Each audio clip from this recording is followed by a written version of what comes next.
and welcome to our stream, everybody. This is Ariel Gatoga, and we are streaming live on YouTube and Twitch for a general reading for today, the 31st of August, 2023. Moderating on YouTube is the lovely Honeypaw, and moderating on Twitch is the lovely Dre. Thank you so much, Honeypaw. Thank you so much, Dre. And thank you to everybody for joining us today. If you're watching us on a restream and you're on YouTube, you can fast forward through all the shuffling if you don't feel like watching it by using the timestamps right in the video description. Today I'm reading with this Tarot Grand Lux, and let's go ahead and purify with one of my favorite commercial bands. This is Verveine by L'Occitane.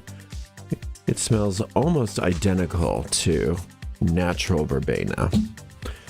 Like I said, this is a general reading, and it's for all signs for the 31st of August 2023. It goes out to a lot of people. So if for some reason it doesn't seem to apply to you or doesn't make sense to you, you might want to just disregard it because it may not be meant for you. In that case, check out the zodiacal readings for your own individual sun sign, rising sign, and or moon sign. All of those are available for easy restream right on my website, ariels-corner.com, Ariel's Corner with a hyphen.com. Simply click on the free online tarot readings link right in that main menu. I do not read with card reversals, which sometimes seems unusual to people, but it's just the way I like to read. It works great for me. All is well. If you're watching us on YouTube, make sure you like the video, subscribe to the channel, and hit the notification bell. If you're watching on Twitch, you can follow us on Twitch, and make sure that if you want to watch without ads on Twitch, that you subscribe to us there. We have a shop, and that's at arielscornershop.com, arielscornershop.com. All the merchandise there are affiliate links. It's just listings of merchandise. And we make a small commission off of each and every sale. We do appreciate your support. Another way to support us is by sending a donation. And you can do that by going to paypal.me/arielgatoga, paypal.me/arielgatoga. And if you're watching on YouTube, you could use a super sticker, super thanks, or if you're watching on a restream, no, that's super thanks, super sticker or super chat on a live, super thanks on a restream. It's a super thing to do. Super, that's just super. Okay, let's try this. We're going to give this a nice clean cut and see what's in the cards for all of y'all today. I've already mentioned this, but it is the 31st of August, 2023. We have the Death card. We have the Three of Coins and the Four of Swords. What a wonderful day. I love this day. The Death card. Don't you love a good death card? The death card is all about us embracing how death is life's servant. It gets rid of things which no longer serve us. Can you imagine if our skin cells didn't get to turn over, the old skin cells didn't die off, and we didn't get new ones? It just wouldn't work. Nothing would work. If the leaves didn't fall off the tree and new leaves didn't come, I mean, you've got to have death, and death is the servant of life. And part of what death is there for is not only just to get rid of refuse, but it's also to get rid of refuse in the form of problems in our lives. Problems can die. And a lot of why problems don't just fall away like they are meant to is because we don't know how to let them die. We keep them alive. We think that somehow we have to, get in there and fix things. A lot of times we can just withdraw our energy from certain problems and allow death to take over. And that's what this is telling us to do. I have an actual meditation on this if you want to really optimize this power of death for you. It's called Letting Problems Die, and it's based on this card. And that's just what's been happening for many of you. Things are just like moving away from you. Sometimes sometimes there's mourning involved which sounds funny, like when certain problems die, you get this sort of like sense of loss. That's normal.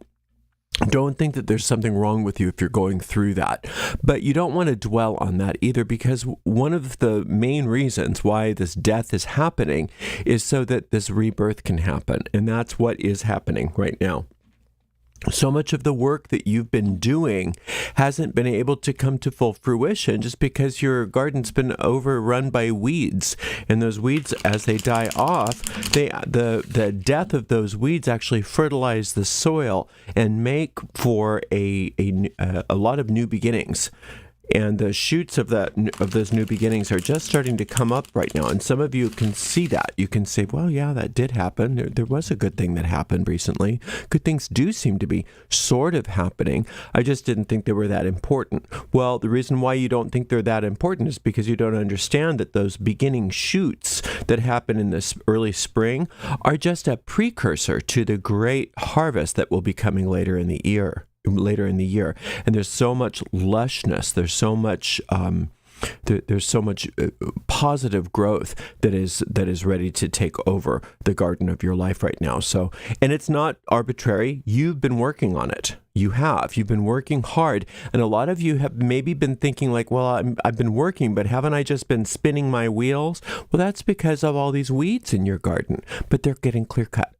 They're getting clear cut, or they have been clear cut for some of you already, and making way for all of this new growth, for all those seeds that you've been planting. And that's wonderful. Now, what do you have to do? You have to have a hands-off approach. Ooh, that's hard, isn't it? It's like, I don't want to have a hands-off approach. I have to get in there and fix things. I have to get in there and make things happen. I got to be busy. You can be busy. I'm being busy picking up the card I just dropped. You can be busy doing the right things, but you don't want to be busy getting in the way. You know what I mean? I keep dropping cards. Sorry. There's a point at which after you've planted and you've weeded and all of that, where you just have to let nature do her thing. And you don't want to over fertilize. You don't want to over water. You don't want to over prune. You don't want to keep fixing and fixing and fixing, because then you start killing.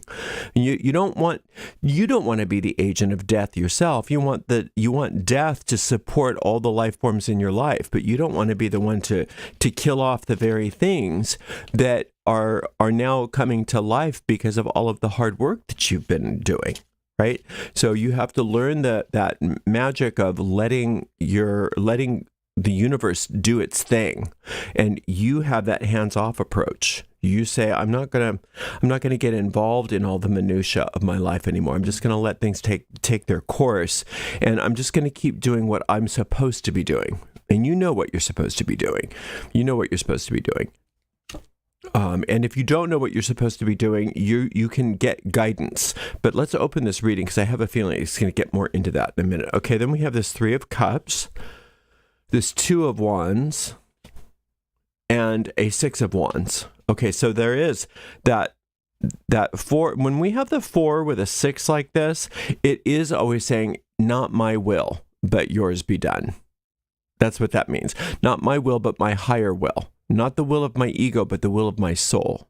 So this is that solar light, which is the divine design of your life. Crowley calls it your true will, or that every man and every woman is a star. That's the solar light. That is a type of solar light expression. It means that your soul has its very own course, just like every star has its own course. And if you keep to your course, all is well. But if you try to do things outside of your course, you try to be something or someone that you're not, that's when you have problems. And it's saying that right now, it's best for you to have a hands-off approach and invoke that solar light, invoke that higher power to come in and do for you all of the things that you can't do for yourself. Letting nature take over, letting that higher power take over. And it's going to be a challenge for a few of you, because a few of you are very impatient about the things that you want to see happen. And so it's very tempting for you to go in and try to push and try to fix and try to speed things along. And you don't want to try to push, fix, or speed things along, because when you do that, you actually kill them off. So now is the time to do a lot of maybe regrouping and meditating on the idea that your soul knows what it's doing and that your ego doesn't have any business getting involved at this point. It's time for you to do less and know that all of the work that you've already done needs to take over. Now, there's always things to do. There's always things that you can do. It's not like you just, okay, well, I guess I just go and watch a lot of YouTube videos and hope it all works out for the best. That's not what we're saying. We're saying that that when you get this idea, this bright idea of I can go hurry things up, I can go speed things along, I can go influence the seeds that I've planted. That's a misguided notion, and it's saying that what you can ride on with these threes is your good karma. Now, what's good karma? Good karma doesn't mean a value judgment. Good karma means that you planted the right seeds to get the results that you want. You wanted a bunch of geraniums. Well, you planted geraniums, so yay for you. But some people want geraniums and they plant thorns. And they're like, what's the problem? Well, you planted the wrong things. That's bad karma. You put the wrong seeds in the ground. So good karma is you're putting the seeds in the ground of the crop that you want. So the things that you're doing, the things that you've been thinking, the actions that you've been taking, the sort of work that you've been doing on yourself, that's all seeds that you've been planting for a wonderful harvest. Now, the other seed that you have maybe not been planting is the seed of patience. And that's what you're being called on to do right now. That's what you're being called on to have right now, is patience. Patience and faith and the understanding that the universe knows what it's doing. The universe knows what it's doing.